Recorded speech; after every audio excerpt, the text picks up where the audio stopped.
Hey guys, welcome back to Rossoneri TV. Today we have a special preview of the 2014 FIFA World Cup. Myself, I'm with Adamo today to talk about the Rossoneri they're actually going to feature in the World Cup and what they have in store for us. So welcome Adamo, welcome to this preview that Hello. we're going to be doing here on Rossoneri TV for all you guys out there. So first of all, let's go by announcing the 8 Rossoneri that will feature in this year's World Cup. As we know, we are only less than 10 days away from the World Cup, so the excitement is building for sure. The 8 Rossoneri are Abate, De Sciglio, and Balotelli for Italy, De Jong for Holland, Zapata for Colombia, Essien and Muntari for Ghana, and Onda for Japan. So first of all, guys, we're going to be talking about the non-Italian players. Going to give you guys a brief talk about each one and how their team could fare in the groups and what we could expect from them. So first of all, we're going to start by De Jong. Adamo, De Jong and Netherlands are actually paired up in a pretty difficult group with Spain, Chile, and Australia. Of course, Australia being the outsiders there. But you have to fear for the Netherlands a bit with the defense that they actually called up. And, of course, Chile being a team that could pose many problems for them. De Jong, of course, he's going to be a main component of this team there in the mid. Um, the Netherlands actually was a runner-up in the 2010 World Cup, and they will start against Spain in this World Cup. So it's kind of a crazy outcome there. How do you think Netherlands would fare in their group in this World Cup, and where do you think they will end up? I think it's possible that they can make it through to the next stage because I think Chile have a great team, and that's the thing that they're both equally as good because they're not both like top notch teams, even though they both have great players. But I don't. It's very tough because I don't know. I think Netherlands has the advantage because they have players like Robin, Van Persie, De Jong, players like that. But Chile, they have Vidal, Sanchez. They have a lot of good players. So I think I'm predicting that Netherlands will make it through, but not by much. So you're saying they might end up as runners-up, and of course Spain might take the group leaders there, group Yeah, winners. yeah. So moving on there, I think that Netherlands could actually have a pretty decent World Cup. I don't know if they're gonna go as far as the last one there to go all the way to the finals, but they're definitely favorites to go through with Spain in this group. I think, as Adamo mentioned, it's gonna be very tight there with Netherlands and Chile, deciding who's gonna take the runner-up spot. But unless there's obviously a crazy upset there, but yeah, I think Netherlands are definitely going to get out of the group, and I predict a quarterfinal exit for them. Let's move on to Zapata. Now, Zapata playing with Colombia there definitely should be starting in the back four, probably with Yepes, one of our older players there. But now, in this group, there's also Japan and Onda playing for Japan. So these two are going to actually meet, possibly meet in the group when they play each other. Um, Adamo, who do you think is going to come out of this group? I think there's a lot of Cote d'Ivoire and Japan. Definitely one of the two is going to make it, in my opinion. Colombia, obviously favorites before walking into this World Cup to proceed and progress from their group. But we all heard about their exclusions from Falcao and Muriel yesterday. What do you think this group will end up like being? I'm gonna say Cote d'Ivoire first and then Japan second, only because, like you said, like with a player like Falcao and especially Muriel to be out of the World Cup and a team that, like, all respect to them, they have a lot of great players, but to have players like that out of your team, even if it was like, let's say, a stronger team like Spain or something, that's a big loss. So I think a team like Japan with they have a great attacking style. Cote d'Ivoire, they have great players all around the pitch, so. I'm gonna say Cote d'Ivoire, Japan, and maybe they'll finish third. But I don't know if Colombia will make second. But you never know. It's the World Cup, so Very good point there. And I think Japan is just the dark horse in this group because really, Japan, I mean, we see them in international tournaments. We even saw them in the Confederations Cup last year. The problems that they could have they actually gave Italy there in the 4-3 dramatic game there. So Japan, you can never write them off. They're always gonna put a fight every game. And as Adamo mentioned, I honestly think they will progress. Maybe not as group winners, but as runners up. As for Colombia, those are very big losses. But for myself, I actually think they will progress as well. It's gonna be tight to tell you the truth between Cote d'Ivoire and Japan. I don't think Greece has any chance whatsoever in the group. But as Adamo mentioned, it's a World Cup, so anything could really happen. Now, to end off about the other players, Essien and Muntari will be playing in Ghana, in which promises to be a crazy group altogether there with Portugal and Germany.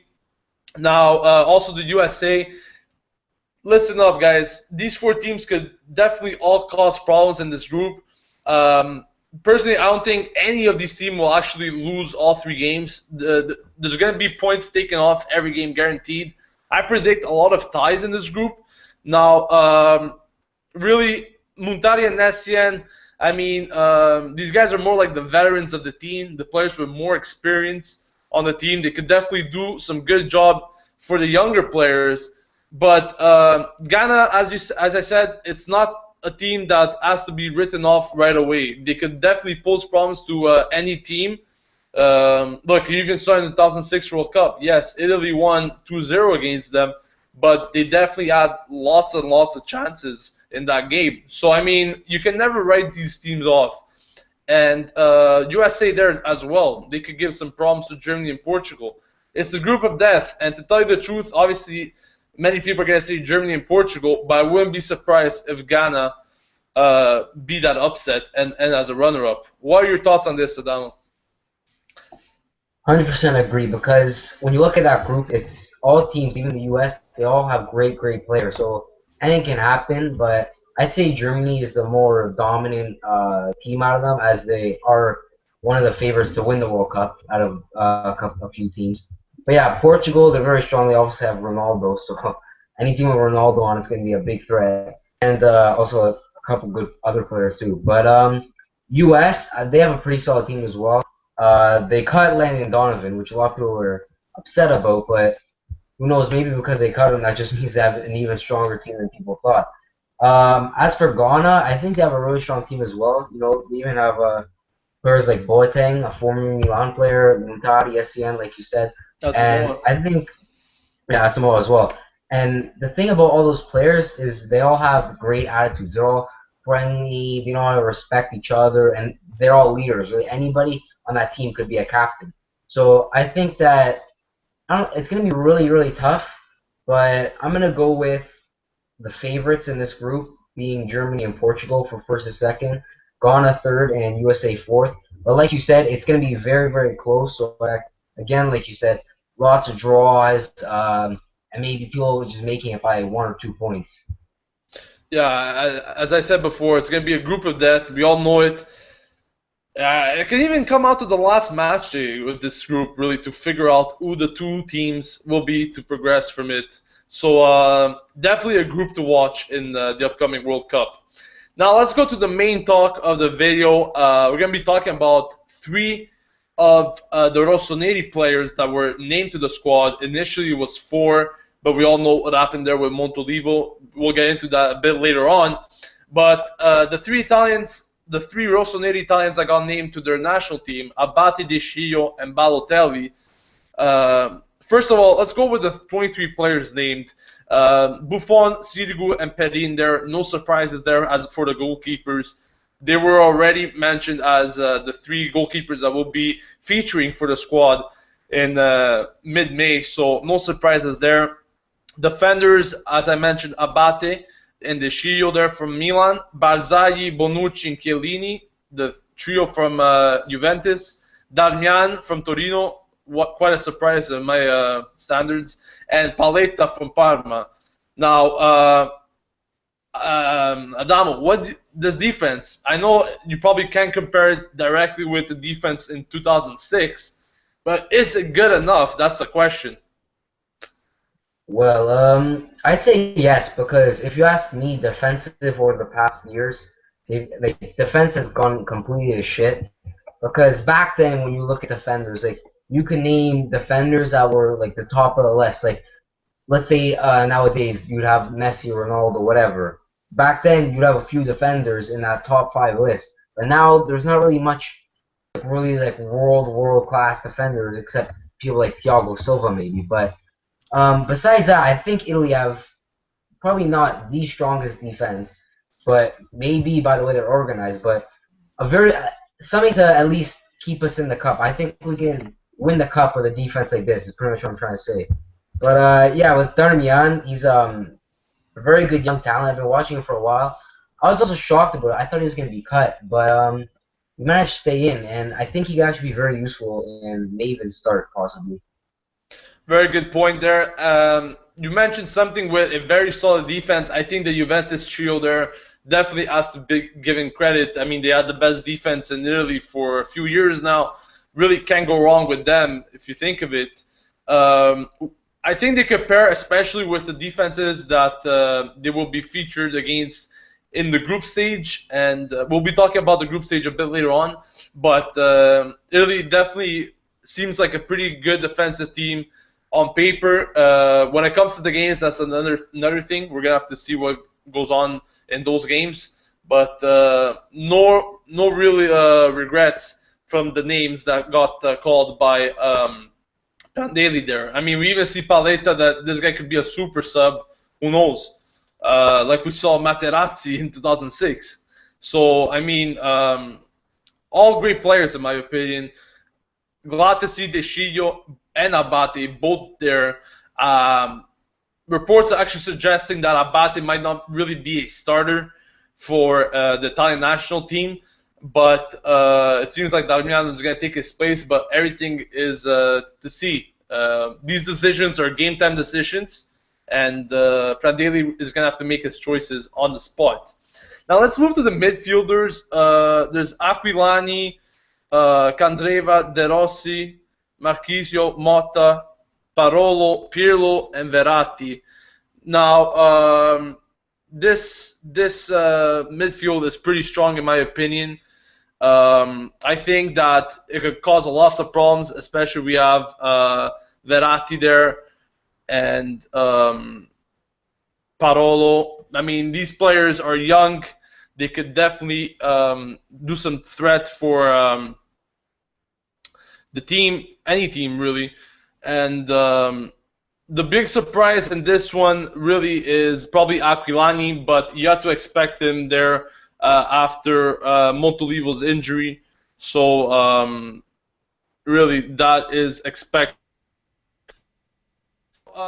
Moving on to the forwards, Balotelli, Cassano, Cerci, Immobile, and Insigne are the names called up.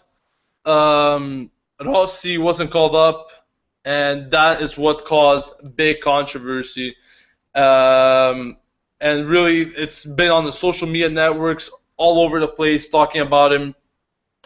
And really, I don't understand what's all the big fuss about it. And this is something that I actually want to bring up, and it's kind of upsetting because many fans only think about, and I'm not only talking about Milan fans, I'm talking about Serie A fans, fans in general.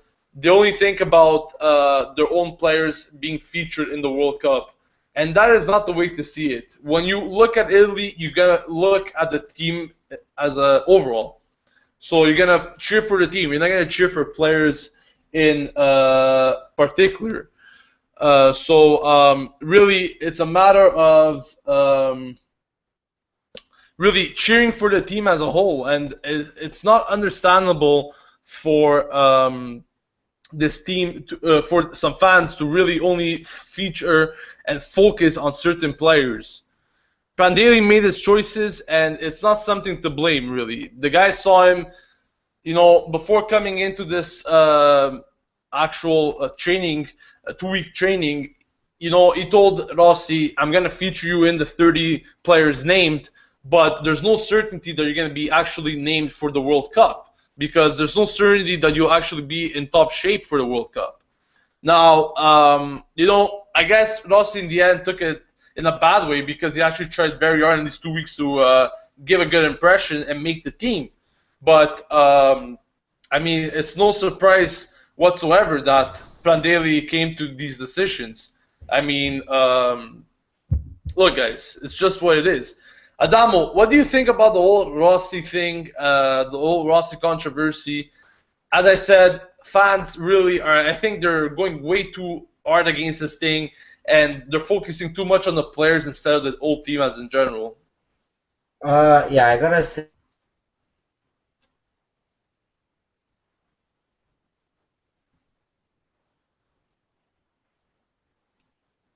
Hello? Yeah, I think we have some technical problems there, guys. So apologies for that. Adamo will try to get back on the show, but so yeah, as I said, it's just a big mess altogether. The fans should focus on the team rather than individual players and cheer for the team as a whole. Now, bit about Montolivo's injury. Uh, Guys, it's unfortunate to see a major player like Montolivo, a player that Prandelli definitely was expecting to be on this team, on this final team, not make it due to a stupid injury in a friendly against Ireland. Now, I was never a big fan of these friendlies, guys, before major tournaments, mainly because the risk that could come with it. And um, as we saw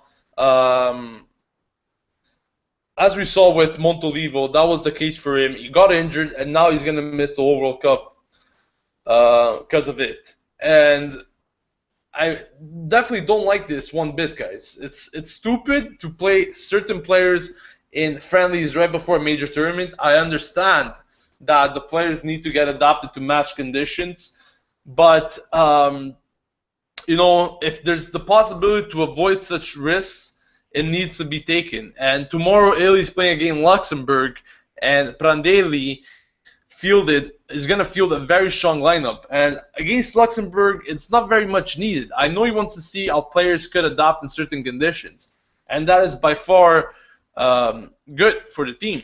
But to risk most of these players in a super friendly like this, pointless friendly, it's not the way it should be, guys. I mean, look, like the lineup that he's gonna field tomorrow is gonna be Buffon, Abate, Barzagli, Chiellini, De Sciglio, Verratti, Pirlo, De Rossi, Candreva, Marchisio, and Balotelli. Players that could very easily be the starting 11 in this World Cup.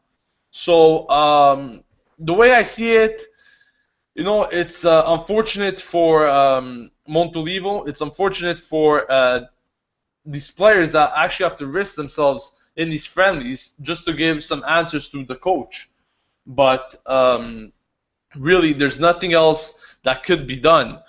Now, as I said, Italy play Luxembourg tomorrow before leaving for Brazil. So they should be leaving on Thursday, I believe. And hopefully everything will be right by the time that Italy leave for Brazil. Adamo's back, hopefully this time for good. Yeah. Sorry about that, guys. There were some technical problems.